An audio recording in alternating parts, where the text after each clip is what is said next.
बंधु माने आजिर एही कार्यक्रम को आपण मानक स्वागत। आजिर एही कार्यक्रमटी धनु राशि व्यक्तिविशेष मानक पई बहुत गुरुत्वपूर्ण अटे, कारण आगामी 7 दिन मध्य आपणकर जीवन में संपूर्ण रूपरेख परिवर्तन हेबाकु जाउछि। ब्रह्मांड रे ग्रह गति आरंभ होइछि, जहाँ आपणकर सुप्त भाग्य को जागृत करिदेब। जदि आपण भाबुछंती जे जून मासटी साधारण भाव शेष हेब, तेबे आपण एक बड़ भूल धारणा रे अछंती। परिवर्तनशील ग्रह संरचना एवं आपणकर भाग्य सूचाई देउछि जे एही मासरे 4टी बड़ भल खबर आपणकर द्वार रे ठक ठक करबाकू जाउछि। तथापि सतर्क रुहंतु, कारण प्रायतः भल खबर सहित खराब खबर मध्य आसी थाए। 3टी अदृश्य चैलेंज मध्य आसी पारे, जहाँ आपण देखि पारंती नाही किंबा आशा करि पारंती नाही। किंतु एही वीडियो रे आमे आपणको कोन करिबाकू पड़िबो एवं कोन एड़ेबाकू पड़िबो से विषय रे सतर्क कराइबो, कारण एही मास को सठिक भाव में शेष करने एवं भल खबर रे परिपूर्ण करने अत्यंत गुरुत्वपूर्ण। जदि शेष सकारात्मक हुए तेबे आगामी जुलाई मास स्वाभाविक भाव में एक महान आरंभ हेब। तेणु आमको संपूर्ण प्रस्तुत रहिबाको पड़िबो, किछि जिनिस मने रखिबाको पड़िबो एवं सबुठारु गुरुत्वपूर्ण कथा एही वीडियो को आपनको शेष पर्यंत देखिबाको पड़िबो। बंधु माने एठारे एपरि किछि परिवर्तन देखा जाउछि जहाँ आपण पूर्वरु केबे देखि नाहंती। सत्य आपनको खुशी करिदेबो जदि आपण सबु किछि को ठीक भाबरे मानंती। बंधु माने आपणकर राष्ट्राधिपति हेउछंती देवगुरु बृहस्पति। वर्तमान गुरु आपणकर अष्टम भावरे गोचर करुछंती एवं शुक्र एवं बुधंक सहित। जून 2 तारिख रे गुरु एठाकू गोचर करिथिले। शुक्र जून 8 तारिख रे जोग देइथिले एवं बुध जून 22 तारिख को आसिले। तो अष्टम भावरे 3टी ग्रहर संयोग सृष्टि होइछि, जहाँ एक प्रकार चेतावनी भावरे कार्य करे। तो आपनको किछि विषय प्रति सतर्क रहिबाकू पड़िबो। आपनको आपणकर स्वास्थ्य प्रति सतर्क रहिबाकू पड़िबो। स्वास्थ्य दृष्टि आगामी समय किछिटा गुरुत्वपूर्ण होई पारे। आपण छोट छोट समस्या पाई हठात क्लांति अनुभव करि पारंती किंबा क्रोधित समय उग्र जुक्ति तर्क रे पड़ी पारंती। आपण हठात बुलुथबा समय क्लांत अनुभव करि पारंती एवं कामरू ओहरी जीवाको इच्छा करि पारंती। मु आज एहाको संभाली पारु नाही। गुरु आपणकर राष्ट्राधिपति, से आपणको समर्थन करिवे, किंतु यह अष्टम भाव में अवस्थित। तेणु आपणको आपणकर स्वास्थ्य प्रति सतर्क रहिबाकू पड़िबो। यह व्यतीत एही 7 दिन मध्य जहाँ घटे ताहा हठात घटिबो। अप्रत्याशित लाभ किंबा अप्रत्याशित क्षति आनिबो। आपणको आपणक चारिपाख उपरे तीक्ष्ण नजर रखिबाकू पड़िबो। जो माने प्रकृत रे आपणकर निकटतर एवं केवल निजको अभिनय करुथबा लोकंक मध्यरे पार्थक्य करिबाकू पड़िबो। आपणको जानिबाकू पड़िबो जे किए आपणको प्रकृत रे समर्थन करुछि एवं किए आपणकर स्वार्थ पाई आपणक सहित जड़ित। एठारे एक स्पष्ट शुभ खबर हेउछि जे भगवान शनि सुख एवं संपत्तिर घरे अवस्थित। चतुर्थ भावरे जहाँ आराम, धन, जमी, कोठा एवं निवेश को नियंत्रण करे। शनि आपणको एवं आपणकर कार्य को बहुत दिन धरी निरीक्षण करुछंती। तांकर दृष्टि आपणकर प्रत्येक पदक्षेप उपरे स्थिर अछि। आपण बहुत दिन धरी भाबिथिबे जे आपण केबे आपणक कठिन परिश्रमर फल पाइबे। तो एही जून मास शेष हेबाकू जाउथबारु एहा सेही श्रमर फल प्रदान करिबाकू जाउछि। शनि बहुत कम समय तुरंत पुरस्कार प्रदान करंती, जदिओ से मास आरंभरू एही घरे गोचर करुछंती, किंतु प्रथमे किछि गुरुत्वपूर्ण घटिला परि मने हेउनथिला। तथापि मास शेष एक चमत्कार आनिपारे, कारण शनिकर स्वभाव हेउछि प्रथमे जणे व्यक्ति को तांकर प्रकृत स्वभाव सहित समान करिबा। आपण हुए तो एही मासरे किछि लोकंकर प्रकृत स्वभाव को अनुभव करिथिबे। से माने आपणक पई उपयुक्त नुहंती बोली स्वीकार करिथिबे। आपण हठात खर्चर सम्मुखीन होइथिबे, जहा पई आपणको उदार एवं खोला हृदय हेबाको पड़िबो। यहा सहित आर्थिक क्षेत्र रे आपण निराश अनुभव करिथिबे। भाबिथिबे जे आपणकर समस्त कठिन परिश्रम सत्वे संचय रे किछि बाकी नाही, तथापि आपण भूल पथ बाछि नाहंती। आपण भगवानक उपरे आपणकर विश्वास बजाय रखिछंती। विश्वास करिछंती जे शीघ्र किंबा विलंब रे किछि भल घटिबो। ଏବଂ ଆପଣଙ୍କର ଏହି ଧୈର୍ଯ୍ୟ ଏବେ ଫଳ ଦେଇଛି। ଆପଣଙ୍କ ପାଇଁ ଭଗବାନ ଶନି ସୁଖ ଏବଂ ଧନରେ ପ୍ରଚୁର ପରିସ୍ଥିତି ସୃଷ୍ଟି କରିବେ। ତଥାପି ଆପଣଙ୍କୁ ଏକ ନିର୍ଦ୍ଦିଷ୍ଟ ପ୍ରତିକାର କରିବାକୁ ପଡ଼ିବ, ଯାହା ଭିଡ଼ିଓର ଶେଷରେ ପ୍ରକାଶିତ ହେବ। ଦୟାକରି ଭିଡ଼ିଓଟିକୁ ଶେଷ ପର୍ଯ୍ୟନ୍ତ ଦେଖନ୍ତୁ। ଯଦି ଆପଣ ଏପର୍ଯ୍ୟନ୍ତ ଭିଡ଼ିଓଟିକୁ ଲାଇକ୍ କରିନାହାନ୍ତି ତ ପ୍ରଥମେ ଲାଇକ୍ କରିଦିଅନ୍ତୁ ଏବଂ ଚ୍ୟାନେଲକୁ ସବସ୍କ୍ରାଇବ୍ କରିଦିଅନ୍ତୁ। କମେଣ୍ଟ ବକ୍ସରେ ଭକ୍ତି ଏବଂ ଶ୍ରଦ୍ଧାର ସହିତ ଜୟ ଶ୍ରୀ ଜଗନ୍ନାଥ, ଜୟ ମା ଲକ୍ଷ୍ମୀ ଅବଶ୍ୟ ଲେଖନ୍ତୁ। ତେବେ ବନ୍ଧୁମାନେ, ଧରନ୍ତୁ ଯେ ଆପଣ ଏକ ଘର କିଣିବା କିମ୍ବା କିଛି ବଡ଼ ଇନଭେଷ୍ଟମେଣ୍ଟ କରିବା ପାଇଁ ଯୋଜନା କରିଥିଲେ। ଆପଣ ଲାଭ ପାଇବେ, ଯଥେଷ୍ଟ ଲାଭ। ଆପଣଙ୍କ ପାଇଁ ନୂତନ ରାସ୍ତା ଖୋଲିଯିବ, କାରଣ ଆପଣଙ୍କ କଠିନ ପରିଶ୍ରମର ପୁରସ୍କାର ଏବେ ପହଞ୍ଚି ଯାଇଛି। ଆପଣଙ୍କୁ ଆପଣଙ୍କ ମାଙ୍କର ସ୍ୱାସ୍ଥ୍ୟ ପ୍ରତି ଧ୍ୟାନ ଦେବାକୁ ପଡ଼ିବ, କାରଣ ଚତୁର୍ଥ ଭାବଟି ମାଙ୍କୁ ପ୍ରତିନିଧିତ୍ୱ କରେ। ଭଗବାନ ଶନି ତାଙ୍କର ସ୍ୱାସ୍ଥ୍ୟରେ ଉତ୍ଥାନ ପତନ ଆଣିପାରନ୍ତି, ତେଣୁ ଆପଣଙ୍କୁ ତାଙ୍କର ବିଶେଷ ଯତ୍ନ ନେବାକୁ ପଡ଼ିବ। ତଥାପି ଆପଣଙ୍କ କୁଣ୍ଡଳୀରେ ଦେଖାଯାଉଥିବା ଅନ୍ୟ ଏକ ସକାରାତ୍ମକ ଦିଗ ହେଉଛି ସପ୍ତମ ଭାବରେ ସୂର୍ଯ୍ୟଙ୍କର ଉପସ୍ଥିତି। ସପ୍ତମ ଭାବରେ ସୂର୍ଯ୍ୟଙ୍କର ଗୋଚର ବ୍ୟବସାୟ ଏବଂ ବୈବାହିକ ଜୀବନ ଉଭୟ ବିଷୟରେ ଉତ୍କୃଷ୍ଟ ଖବର ଆଣିଥାଏ।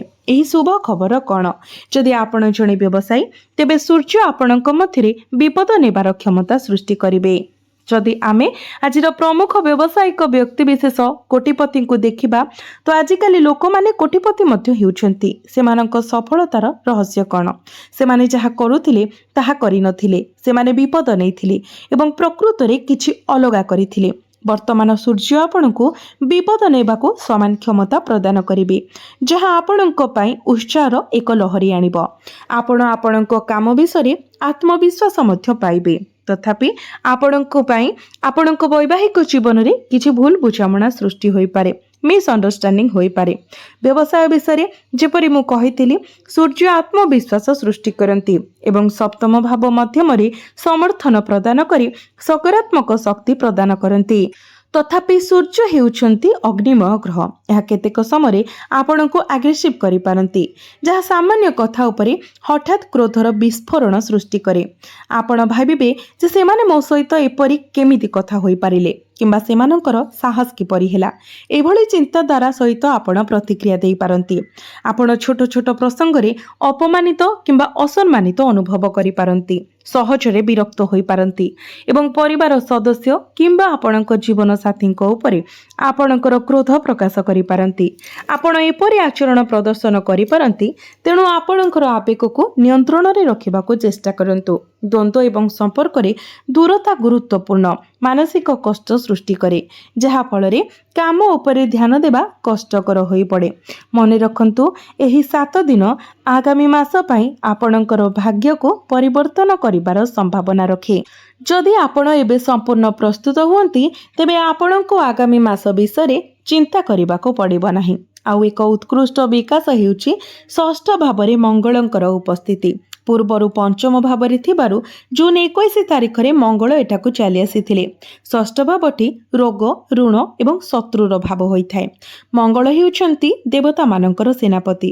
ତ ଯେକୌଣସି ଯୁଦ୍ଧରେ କିଏ ଆଗରେ ଠିଆ ହୁଏ? ସେନାପତି। ସେହିପରି ଆପଣଙ୍କ ଜୀବନ ଯୁଦ୍ଧରେ ମଙ୍ଗଳ ଆପଣଙ୍କର ସେନାପତି ଭାବରେ କାର୍ଯ୍ୟ କରୁଥିବା ମାର୍ଗଦର୍ଶକ ହେବେ। ଆପଣଙ୍କର ପଛରେ ଆପଣଙ୍କ ବିରୁଦ୍ଧରେ ଷଡ଼ଯନ୍ତ୍ର କରୁଥିବା ଯେକୌଣସି ଶତ୍ରୁଠାରୁ ଆପଣ ସୁରକ୍ଷିତ ରହିବେ। କିଛି ଲୋକ ଅଛନ୍ତି ଯେଉଁମାନେ ଆପଣଙ୍କୁ ତଳିତଳାନ୍ତ କରିବାକୁ, ଆପଣଙ୍କର ଯୋଜନାକୁ ବିଫଳ କରିବାକୁ, ଆପଣଙ୍କୁ ହୀନ କରିବାକୁ କିମ୍ବା ଆପଣଙ୍କର ପ୍ରତିଷ୍ଠାକୁ କ୍ଷୁର୍ଣ୍ଣ କରିବାକୁ ଚେଷ୍ଟା କରନ୍ତି। ଆପଣଙ୍କର ଚିନ୍ତାଧାରା ଚୋରି କରିପାରନ୍ତି କିମ୍ବା ଆପଣଙ୍କର କାର୍ଯ୍ୟକୁ ନକଲ କରିପାରନ୍ତି ଏବଂ ଆପଣ ଯାହା କରନ୍ତି ତାହା ନକଲ କରିପାରନ୍ତି। କିଛି ଲୋକ ଆପଣଙ୍କୁ ସବୁବେଳେ ଖରାପ କହିପାରନ୍ତି କିମ୍ବା ଆପଣଙ୍କୁ ଦୁର୍ବଳ କରିବା ପାଇଁ ବିଭିନ୍ନ ରଣନୀତି ଅବଲମ୍ବନ କରିପାରନ୍ତି। ଏହି ପରିସ୍ଥିତିରେ ମଙ୍ଗଳ ଆପଣଙ୍କର ସୁରକ୍ଷା କବଚ ଭାବରେ କାର୍ଯ୍ୟ କରିବେ। ତଥାପି ଆପଣଙ୍କୁ ମଙ୍ଗଳଙ୍କ ସହ ଜଡ଼ିତ ପ୍ରତିକାର ମଧ୍ୟ କରିବାକୁ ପଡ଼ିବ, କାରଣ ଋଣ ଭାବରେ ମଙ୍ଗଳଙ୍କର ଉପସ୍ଥିତି ପ୍ରତିକୂଳ। ଏହା ବୃଦ୍ଧି ପାଉଛି। ଏଠାରେ ଆପଣଙ୍କୁ ସତର୍କ ରହିବାକୁ ପଡ଼ିବ। ଆପଣଙ୍କୁ ହଠାତ୍ ଅନାବଶ୍ୟକ ଭାବରେ କ୍ରୟ କରିବାକୁ ଆଗ୍ରହ ଆସିପାରେ। ହୁଏତ ଆପଣଙ୍କ ପାଖରେ ପାଣ୍ଠିର ଅଭାବ ଥିବା ବେଳେ ମଧ୍ୟ EMIରେ କିଛି କିଣିବାକୁ ପଡ଼ିବ। କେବଳ ପରେ ପରିଶୋଧ ପାଇଁ ଅତ୍ୟନ୍ତ ସଂଘର୍ଷ କରିବାକୁ ପଡ଼ିବ। ଋଣ ଆପଣଙ୍କୁ ପ୍ରଲୋଭିତ କରିବାକୁ ଚେଷ୍ଟା କରିବ, କିନ୍ତୁ ଆପଣ ଏଥିରେ ଫସିଯିବା ଉଚିତ ନୁହେଁ। आपणकर कंबल जेपर पर्यंत अनुमति दिए केवल सेते पर्यंत आपणकर गोड़ को विस्तार करने विषय प्रभात मन रखु। जदि आपणकर गोड़ कंबल बाहर को विस्तार करे तेबे आपणकर बैंक बैलेंस एवं आर्थिक स्थिरता विपद में पड़िबो। आपण निश्चित भाव में आपणकर गोड़ को विस्तार करें, किंतु प्रथमे आपण को कंबल को बड़ करने को पड़िबो। तापरे आपण जेते दूर इच्छा विस्तार करें। परवर्ती गुरुत्वपूर्ण कथाटी हेउछि आपण केतुंको आपणकर भाग्य भाव में उपस्थिति देखिबे जहाँ अनुकूल स्थान नुहे। धनु राशि व्यक्तिविशेष मानक पई एठारे केतुंकर उपस्थिति एक निर्दिष्ट ढांचा सूचाई दिए। कार्यगुड़िक भल भाव में अग्रगति करिब 90% समाप्ति पर्यंत, किंतु तापरे शेष 10% रे अटकी जीव। एक जंत्र भांगी पारे, पाठीर अभाव होई पारे किंबा विभिन्न प्रतिबंधक सृष्टि होई पारे, जेपरिक अनुमति मना सबु किछि अटकाई देई थाए। यह केतुर प्रभावर प्रकृति। यार भूमिका हेउछि परिस्थिति को विचलित करिबा एवं पृथकीकरण किंबा विच्छिन्नता सृष्टि करिबा एवं केतु एठारे संपूर्ण भाव में यार भूमिका ग्रहण करने को जाउछि। तेणु आपणको टिके सतर्क रहिबाकु पड़िबो। आपणको काम संपूर्ण न होइबा पर्यंत काहाकू किछि कहंतु नाही। एही दुनिया रे अनेक लोक अछंती जो माने निजर गुरुत्व प्रमाण करिबा पई जमे किनिबा, प्लांट स्थापन करिबा, एक स्टार्टअप आरंभ करिबा किंबा विपुल परिमाण रे संपत्ति विक्रय करिबा किंबा घर पाई एक महंगा कोनोसी इलेक्ट्रोनिक जिनिस किंबा फर्निचर आनिबा एपरि कथाबार्ता प्रायतः खराब नजर को आकर्षित करे एवं फलस्वरूप कार्य वास्तव में परिणत हुए नाही एवं मझिरे अटकी जाए। तेणु आपणक जीवन में जिनिस गुड़ी को व्यक्तिगत रखा शिखंतु। आपण जेते अधिक विषय गुड़ी को गोपनीय रखिबे एवं काम समाप्त होगा परे केवल खबर शेयर करिवे, आपणकर सफलतार हार सेते अधिक हेबो। एहा सहित मो आपणको किछि परामर्श देबाकू एवं एक गुरुत्वपूर्ण सूचना देबाकू चाहूछि। राहु आपणकर तृतीय भाव में अछंती, तो यही 7 दिन मध्य आपण बहुत अधिक सतर्क रुहंतु। राताराति सब घटीजिव बोली कल्पना करी एक काल्पनिक दुनिया रे हजि जांतु नाही। शनि आराम एवं धनर भाव में बसिछंती, जेतेबेले कि राहु आपण को भ्रमित करने को चेष्टा करिवे। जेहेतु यह साहस एवं उद्यमर घर, आपण आत्मविश्वासर एक उष्मता अनुभव करि पारंती। विश्वास करी जे आपण किछि हासिल करि पारिबे किंबा निजको महान कृतित्व पई सक्षम प्रमाणित करि पारिबे। आपण सहजरे स्वप्नर दुनिया रे फसी जाई पारंती, टंका किंबा गाड़ी पाइबा विषय कल्पना करी, जेतेबेले कि प्रकृत रे भूमि रे किछि घटे नाही। एही स्वप्नर दुनिया रू बाहर को आसंतु, कारण राहुर प्रकृति हेउछि भ्रम सृष्टि करिबा। जेतेबेले एपरि भ्रम भांगी जाए सेतेबेले एहा गभीर हृदय विदारक अनुभव कराए जे आपण जहा कल्पना करिथिले ताहा प्रकृत रे सत होई नाही। 2 किंबा 3 मास तले कोन घटी पारे सेथि पई एबे योजना आरंभ करंतु नाही। प्रातः जिनिस गुड़िक आपणक परि हुए नाही। ईश्वरक इच्छा किंबा ग्रह एवं नक्षत्र गुड़िकर गोचर, सेथिपाई आमको वर्तमान रे बंचिबा शिखिबा उचित। एबे आसंतु जानिबा किछि प्रतिकार विषय, जो प्रतिकार गुड़िक करबा द्वारा आपणको अधिक मात्रा रे शुभ फल प्राप्ति हेबो एवं आपणकर स्वास्थ्य रे मध्य उन्नति आसीबो। तो बंधु माने आपण शनिवार दिन आपणक घरु एक रुटी नियंतु। एथिरे सोरिष तेल लगाई ता उपरे एक छोट गुड़ रखंतु। तापरे रुटी को ठीक सेही परि नियंतु एवं एहाको एक कला कुकुर को आपण खुआई दियंतु। कला कुकुर भगवान शनि, राहु एवं काल भैरवंक सहित जड़ित। तेणु यही गोटे प्रतिकार करने द्वारा आपण एकाथरे 3टी लक्ष्य हासिल करेंगे, 3 जनकर आशीर्वाद पाइबे। यह निश्चित करे जे राहु आपण को भ्रमित किंबा विभ्रांत करें ना। तेणु यही प्रतिकारटी निश्चित भाव में पालन करंतु एवं प्रत्येक मंगलवार दिन हनुमान चालीसा पाठ करंतु। प्रत्येक दिन ओम नमः शिवाय मंत्र 108 थर जप करंतु एवं प्रत्येक सोमवार दिन शिवलिंग रे जल अर्पण करंतु। कारण केतु शेष मुहूर्त रे आपणकर भाग्य को बिगाड़ी देउछंती एवं कार्य को नष्ट करुछंती। तो यह केतुर प्रभाव को संशोधन करिवो एवं केतुंकर नकारात्मक प्रभाव को ह्रास करिबा पई भगवान गणेशं को पूजा करंतु। ओम गम गणपतये नमः मंत्र 108 थर जप करंतु एवं प्रभु गणेशं को बुंदी लड्डू अर्पण करंतु एवं दूब अर्पण करंतु।